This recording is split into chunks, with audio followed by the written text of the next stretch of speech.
Hi, this is Michael Waits, and welcome back to InsurTech Amplified. We are joined today by Mike Allee, President at Universal Conversion Technologies. Mike, thank you so much for coming to the show. I really appreciate it. Let's give our audience a little bit of your background for some context, please. Yeah, thanks, Michael. And it's a pleasure to be here with you. And hello to everyone on the Amplified podcast audience. I'm a career insurance person. I've worked in the insurance industry, kind of fell into it all of my career. I didn't plan on being an insurance career person, but that's what I did. So I've started answering the phones in customer service and worked my way into management and technology roles, and then done digital and company transformation initiatives. And now is my role here as president of UCT. We do data in the insurance realm, and we help companies migrate or integrate into their legacy data, make sense out of it. So it's been a fun ride and an interesting career. It's funny because, look, I've been doing insurance podcasts for 6 years now. And back in 2019, I used to hear that a lot from guests. Like, I don't know how I ended up here, but I ended up here and I actually liked it so much I stayed here. Yeah. Right? Like, I didn't intend to do this, but now that I'm doing it, I don't think I could do anything else or would want to. So I'm glad to have you here because that's a great part of the story. I want to talk to you about data readiness, at least to start, right? A lot of insurers are trying to adopt artificial intelligence. It's still, I think, the elephant in the room at some level.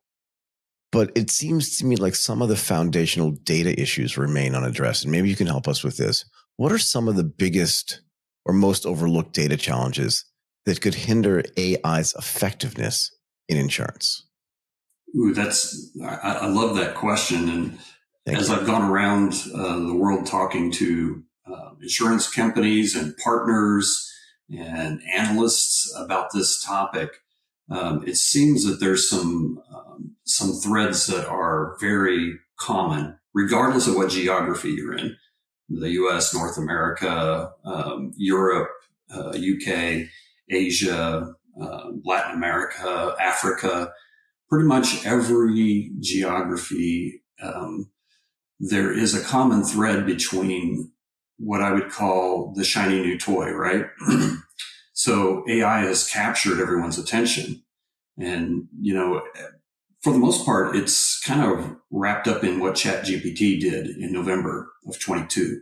And so that was their launch, right? And their public offering, the price of entry was spot on. It was free, right? By January, so in 2 months, Michael, ChatGPT had become what was then the fastest growing consumer software application in history. Ever, yeah. Ever. And it gained 102 million users in 2 months. So with that kind of adoption, you know that AI is not a fad. It's not going to be a trend. It is going to be the way of business. And it's the way of, the reason why it's going to be the way of business is because now it's linked to our personal lives. So, whenever a technology has that kind of adoption and that kind of penetration, both into the corporate and into your personal world, there's an inextricable link. And so then I just think, the dots connect to data being a very foundational part of it. Because as you spin through and look at what makes that thing work, what makes it hum, it's both the digital layer of technology that a company has and their data foundation. So getting it clean, getting alignment around how we're going to use this technology. I think that's maybe the number one thing that I see that companies are trying to do around the globe is create this idea of alignment around understanding the power of the technology. And then what in the world are we ready for? You can't just unleash it in your organization. There has to be a thoughtful, well-conceived process whereby the strategy is met with practical, foundational kind of considerations as well. So the market was definitely hungry for this. I mean, I remember very vividly the end of 2022 thinking, where did this thing come from? Yeah. And how come I haven't heard about it yet? Because again, I was talking about this all day today. I told you I've done a lot of recordings today, a lot of it focused on the insurance industry. Like, I'm an early adopter of technology, and that thing kind of blew me away as well. I'm like, I can do this with that. It really surprised me. But So the market was already hungry for it. So as soon as it came out, everybody started eating, right? And that makes a little bit of sense. But how do you handle this alignment? And I'm super curious because you said you've traveled all over the world and that every geography was kind of the same in there, at least the way they looked at the shiny new toy. But Europe and the US or North America are very different than Asia, right? Or South America. But how do you get aligned if you're a company that manages a global business and where maybe some of the data silos, maybe is not the right word, but the way you handle data are different? How do you get that data into kind of like a way where everybody can use it at all times and it's aligned globally? Yeah. So you're speaking to like taking things to what I would call enterprise class.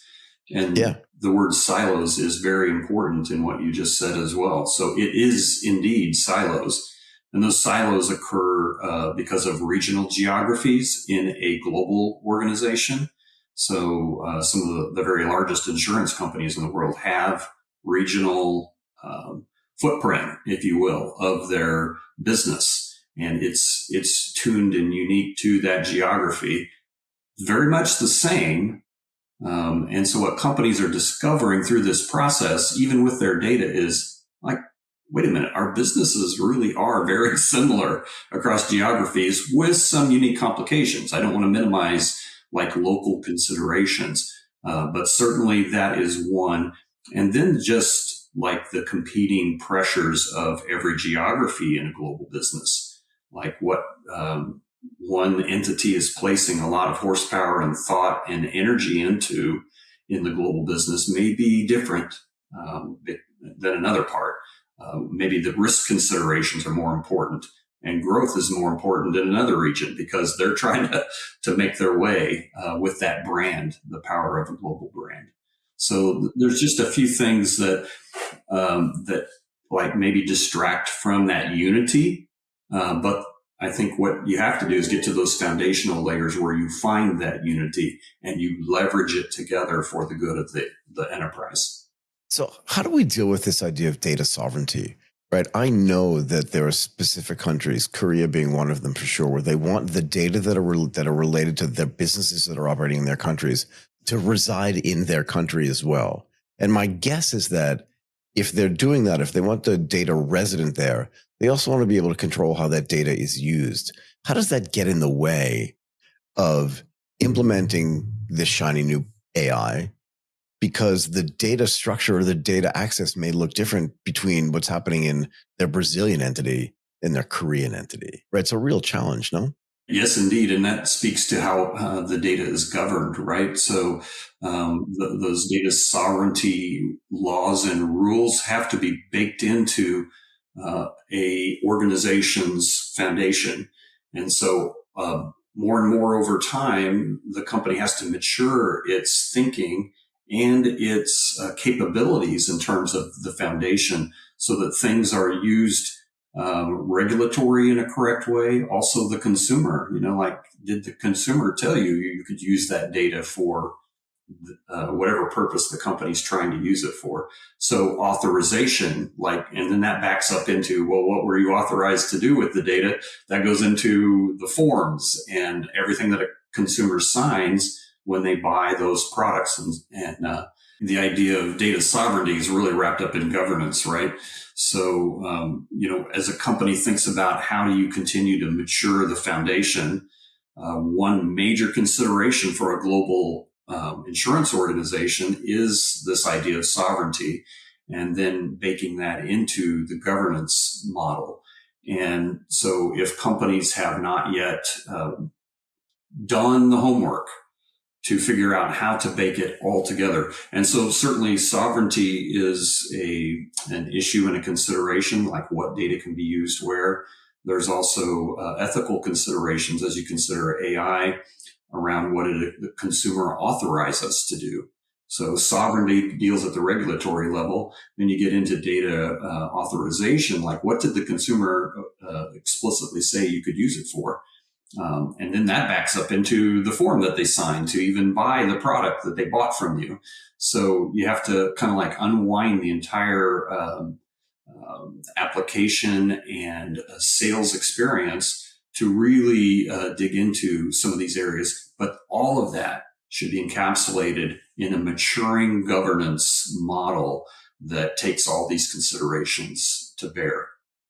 Are there data governance best practices actually that insurers are actually looking at where they say, okay, we haven't had to think about this at scale for a while, but now that we're trying to, what's the right word, align, as you said earlier, we really have to get our best practices in line for data governance?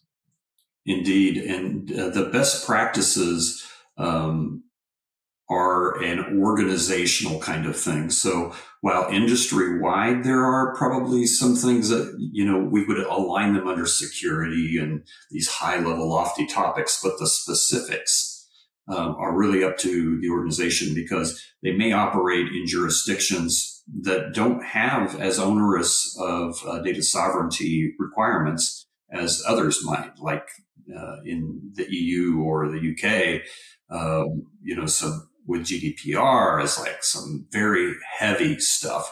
And then you think about the data with international firms that are doing international accounting practices with IFRS.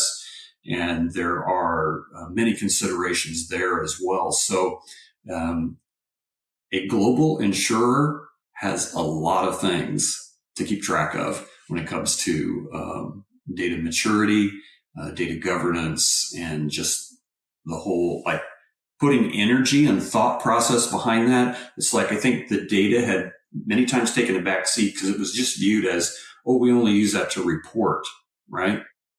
But now it's going to take center stage with AI, and it's going to be propelling that business forward. It's going to make them able to do things they could never do before. It's not just, well, let's keep track of the records, right?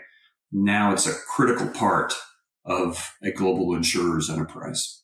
So you segued super nicely into exactly what was the next thing in my head that I wanted to talk about. Insurers at scale have kind of struggled with data for a while, right? Because they were only using it for reporting. So the data quality maybe was not as high as it needed to be.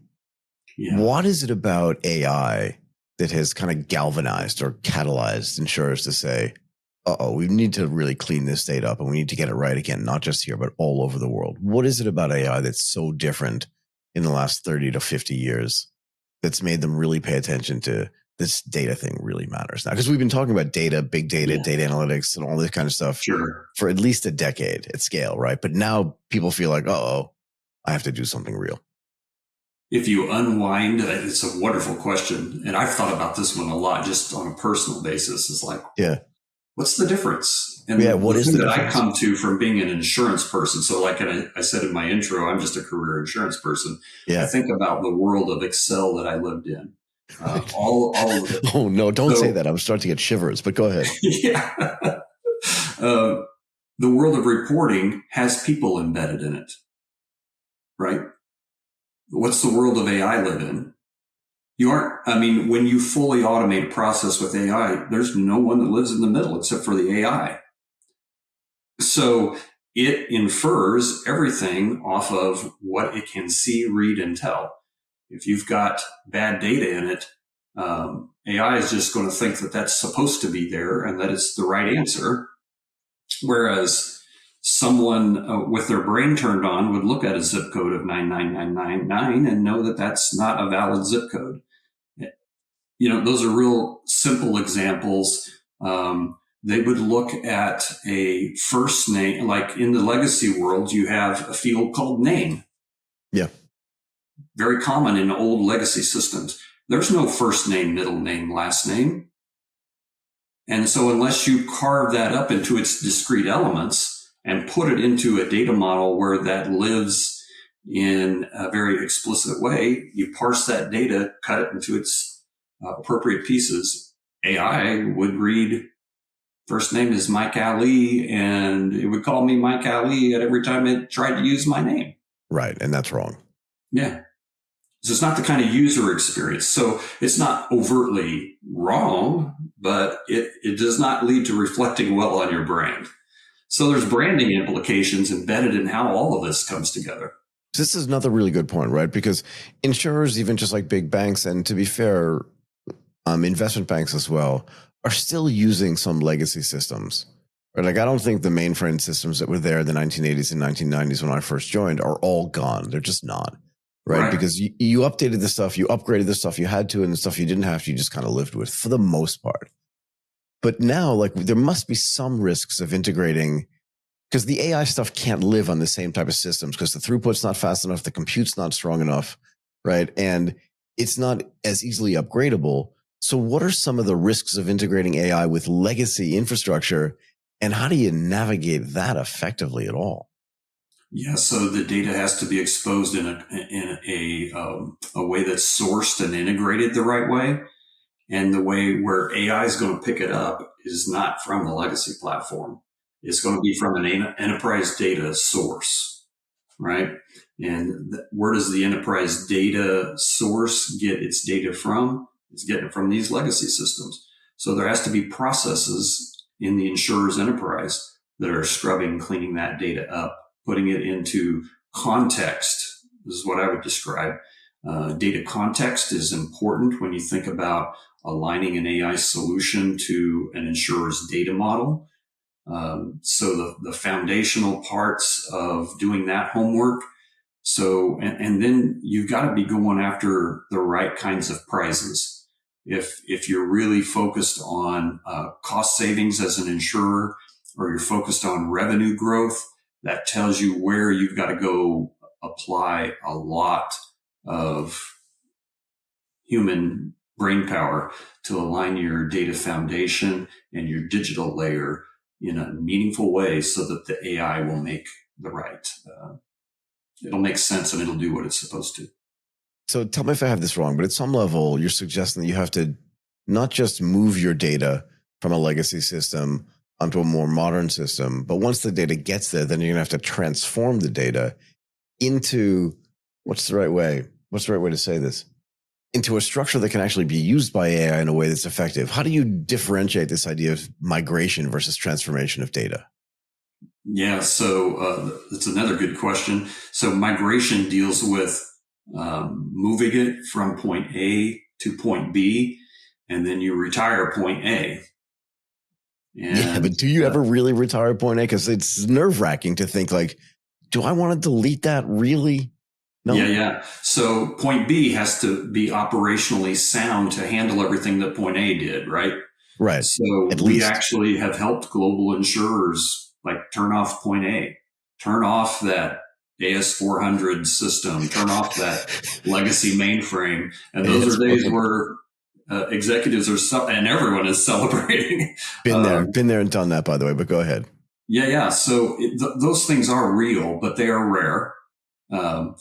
And what I would say is many companies are living with the legacy in place, and they're just figuring out ways to expose the data into a modern context, modern use cases, whether it's AI, whether it's reporting, whether it's, you name it, digital transformation. Do you have any good examples of a company that actually overcame some of these data challenges, where they knew they had a problem, they weren't really sure what to do, but they went through the process of doing it, and how it impacted their business operations at scale?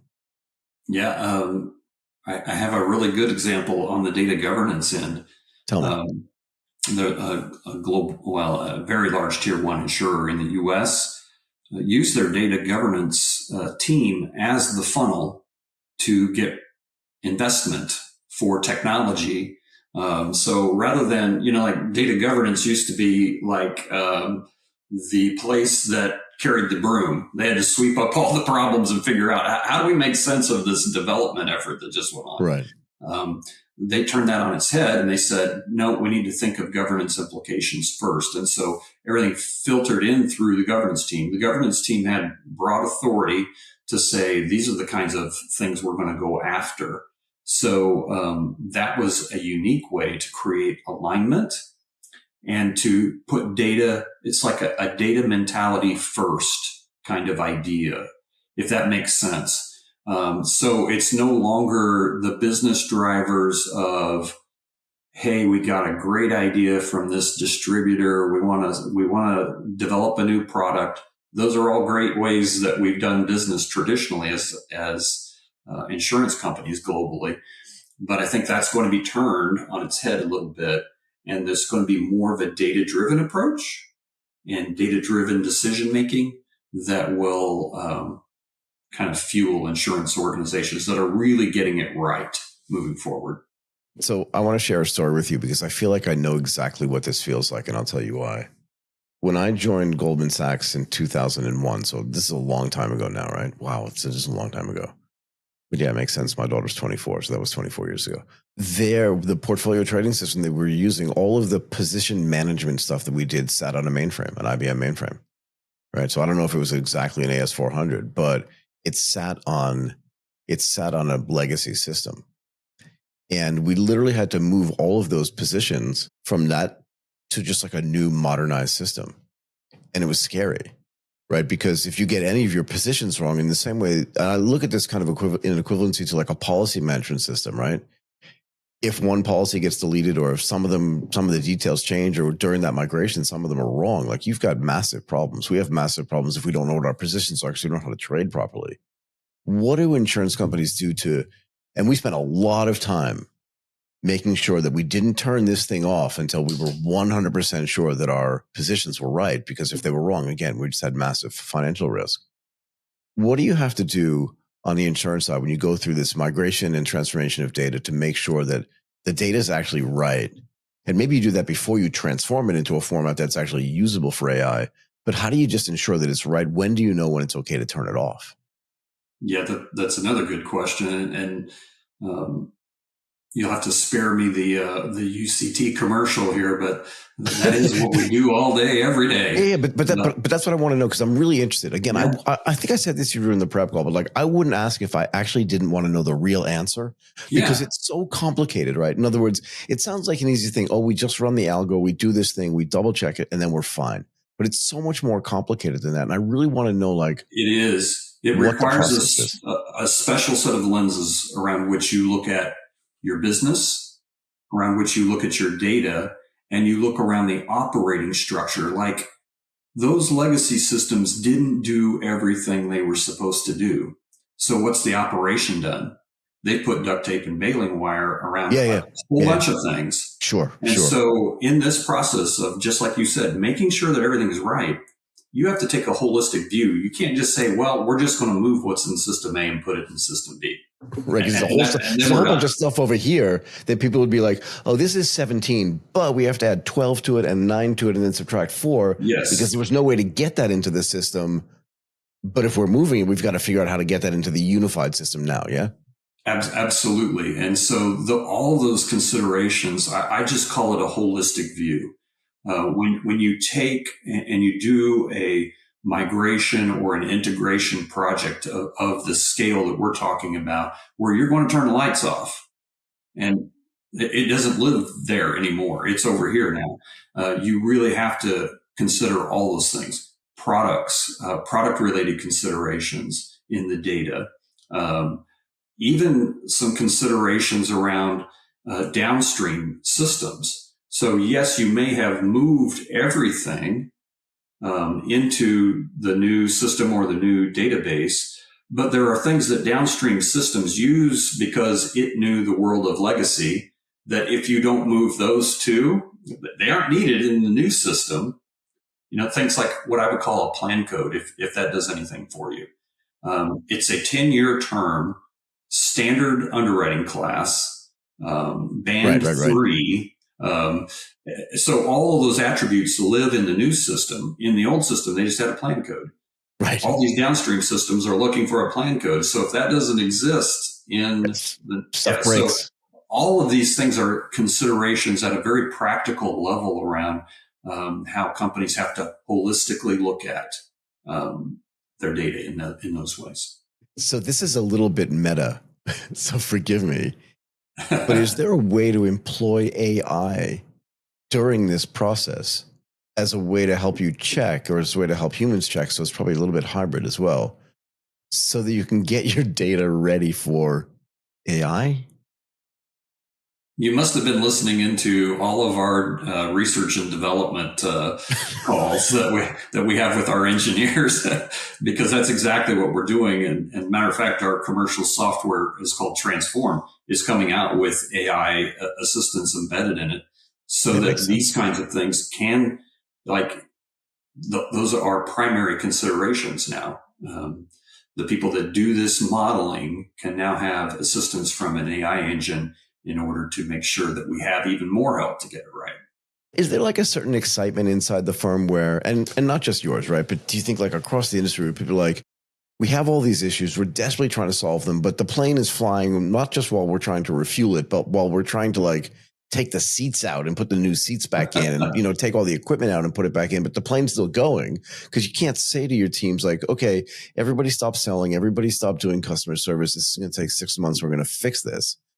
That doesn't work. But is there kind of an excitement inside the firm where people are like, we can develop our own tools internally using artificial intelligence to make ourselves so much more efficient at the things we've been doing anyway for the last 15 or 20 years. And then that allows us to help other people get better at the stuff we want to help them do. Does that make sense? Yeah, it does, Michael. I want to call you dude for some reason, but I would say, dude, that's exactly what's going on at our company. We've got people that are specialists in data migration, learning AI, and doing incredible things with it. And so when you talk about the excitement factor around what the possibilities of the future are, that is real for us as a software firm that specializes in insurance data. And it's just, it truly is amazing. You always have to have a blend. So we've got this unique blend at our company of people that, wow, they really grasp the future, and everybody is grasping the future. But then you have to have this specialty skill to go look at and take apart a sequential file on a mainframe and make sense of it. Otherwise, if you can't decode all that, it doesn't matter how good you want to be in modernizing it. So those skills in the world of COBOL and legacy and assembler will always be very, very important until all of that's gone. And you and I both know it's going to be a really long time before all of that's gone. So it's this beautiful nexus in our company of people with skills to understand and an eye on the future. It's great. I love how you just throw COBOL out there. Like everyone who's listening is going to know what that means. I'm sorry. I thought that was awesome. COBOL. Yeah. So let me ask you this. Is there a way to measure this idea that your data is now better than it was before? Yeah. Does that make sense? Even AI helps in that process, Michael. So, and kind of blended into my prior response on like what's changing in our firm. How do people get excited about it? It's really like we're modernizing. So like companies had modernization programs going on, right? Sure. They were already trying to digitally transform. They're trying to, make sense of their data in their own way. But this is like AI can modernize your modernization. Yeah. If that makes sense. Now the tools with AI are so good, and they're so good at summarizing data and information, that now all of a sudden we're saying, man, all of our reconciliation and balancing reporting, let's throw some AI horsepower in our tool at helping with that. And now all of a sudden there's metrics, there's insights into data that yesterday used to be fueled by people like sorting and doing things in a spreadsheet. Tomorrow it's the AI saying, here's the trend in your data set of 400,000 policies. And we see that there's these areas you might want to focus on to cleanse it a little bit more. And so it's like, instead of like trying to figure it out from here, now all of a sudden, boom, we have targeted insights where people can make a really informed difference in the foundation. Yeah, look, I'm sure there were times where in the past where people were sitting in meetings saying things like, if we could only XXX, then we could give you this thing back. And now that if we could only is eminently possible, because going through those 400,000 policies, I don't want to exaggerate, but takes, let's just say factors or not multiples, factors less time than it would have taken 2 or 3 years ago. Yeah, it's 10x. And the other thing is that the output then could get, because I do this all the time, to be fair. I say, I want to know this thing and put it in a format like this, and I just get it. And I'm like, that would have taken me days before to do. Yeah. And I might not have done it actually. Right. But if I can think it now, in the old days, I would just be like, this would be awesome if I could just do that. But now I just tell the AI to do it for me. It goes, yeah, no problem. And then it smokes a cigarette and like has a beer. So it's just so much easier. Anyway, are there any regulatory and compliance challenges here? Do you know what I mean? Because at the end of the day, you're talking about highly regulated businesses, right? And there are compliance stuff that goes on, regulatory stuff that goes on. How do you balance this stuff across these domains as well? Yeah. So that is certainly, I think we've touched on it a couple of times as we've talked here on the podcast, but regulatory and compliance and ethics is another consideration around how we're using the tool, especially over on the underwriting side of things, whether it's property and casualty, commercial underwriting. It's just risk analysis in general. There are a lot of ethics wrapped up in that, the claims process as well, in the insurance context. So there is compliance embedded in all of that. There's regulatory considerations. And we were talking about global insurers previously. Forget global, local requirements in those realms are uniquely complex and a lot of considerations. But insurance is insurance. So, a client has multiple roles that they can play in a policy or a contract, and the distribution has a role. And so all those things are still there. The kinds of benefits aren't really changing with AI, not yet anyway. But that is, a potential future where things can be blended together in unbelievable creative ways, where the AI can say, you've got a home and a car policy. We can find life cover for you and a couple of retirement accounts, and boom, now you've got this bundle of things that all have a holistic consideration around the insurers willing to say, I'll give you a discount because of all that. So there's amazing new trends in how we can grow the global insurance business to provide the kind of protection products that we provide on a deeper and richer scale for our customers. So I want to go back to this conversation or the story that I was telling you about our own data migration and system migration when I was on the portfolio trading desk at Goldman Sachs. We also built an entirely new trading system, right? And again, the old system that we were using was mainframe based, and this one was, I think, C#, right? So you know how old it was. But it was much better and much faster and much more efficient. And it gave us just a whole different edge for our trading operations. And I was deeply involved because I just love technology and I love the trading side of it. So I was the guy that was working most closely with what we called IT back then to help build these new systems. And one of the things that I implored them to do, right, even though I wasn't a programmer, was say, I want to build as much modularity and flexibility into this system so that as the market microsystems change, we don't have to go back and rewrite all the software. We can take out the piece that's changed, insert the piece that's new, and everything still works. How do you do that on the data side as well, right? Because one of the problems that insurers have run into is that they built these systems, and you talked about it, sometimes they had to have a little bit of duct tape, maybe a stapler somewhere and stuff like that to fix it. But how do you protect, I don't want to say future-proof because it feels a little bit cliched, but how do you make sure that you're building stuff that then is modular enough or flexible enough, I guess is the better word, so that as stuff changes going forward, because AI is the rage now, but who knows, there's quantum coming and all this other stuff. How do you build structures in your data so they can be flexible enough you can keep using it going forward and you don't run into the same problems you did in the past? Yeah, Michael. So to me, that goes back to like design considerations. So like when you're building things or you are acquiring things that have been built, vendor packages, you have to look for some core capabilities of those systems and platforms. And I would say modularity is one. So like APIs and microservices. So your digital layer is super important.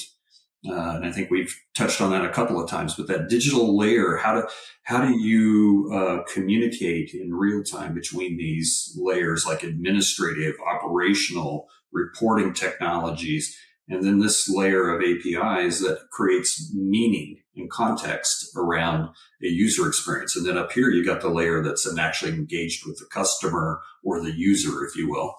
And so abstracting them is a key IT concept that's been around for years. And so like you did, it sounds like you had some wonderful experience and did a great job of like seeing that, right? And you create the modularity and the reuse factor when you abstract. IT purists say that's a great architecture. Sometimes people that do runtime say that makes your footprint very expensive. But you just have to bake it into where you're going, or you won't have the nimbleness in your systems. And companies, that's a big reason why they're modernizing today. Forget AI, forget data foundations, forget everything else. But this is like digital transformation and the baselines for modular IT environment that are super important. And if those things haven't been done, it is a long road to get to a preferred future like we're talking about. That is a great way to end.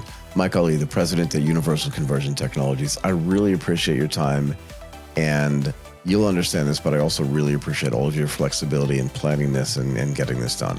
Thank you so much. It's been a pleasure. Thank you.